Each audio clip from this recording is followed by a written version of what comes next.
ค่อยเจอพระองค์นี้เนาะตอนค่อยเจียวเมียค่อยเอาพื้นขี้นำเราไปหลวงพระบางเบื้องไว้ซีเมนต์บอกเดี๋ยวค่อยจอดทางมันก่อนซีเมนต์เนาะทุกคนถ้าแม่นตอนนั้นก็ขี่รถจักรเที่ยวเนาะเราค่อยเจอเพื่อนคอยได้พบเจอเพื่อนที่หลวงพระบางคอยมาส่งเพื่อนที่วังเวียงแล้วมาหินเฮิบสำหรับมื้อนี้มาเจออยู่เมืองเฟืองรู้จักกันอ่ะรู้ชื่อเหรอมาแต่ใส่แล้วโอ้สวัสดีได้เมียแล้วโอ้ได้เมียแล้วเขาน้อยเอาผ้าอาจารย์ที่ตอนนั้นแล้วเขาน้อยไปบุรุษแล้วก็ได้แต่งเมียกับผู้น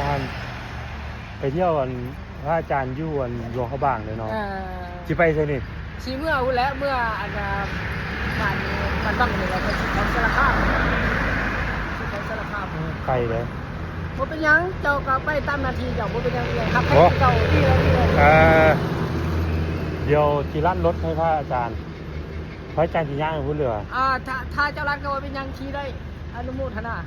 เดี๋ยวเจ้ารันยังได้ค่ารถรถตู้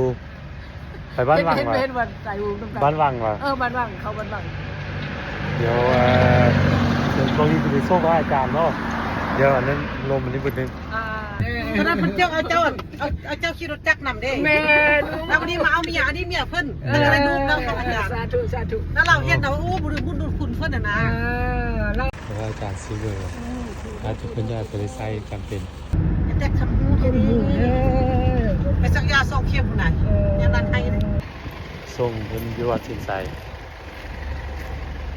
ต่างครับ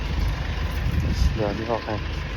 โอ้หนักว่ะนักแล้วเนาะก็คือเก่าหั่นแหละนักคือเก่าแล้วเกือบระวังน้ำดื่มพระอาจารย์เด้อ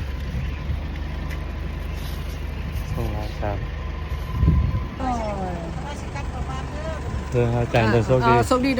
ด้อพระอาจารย์นั่นเด้อโชคดีขอบคุณ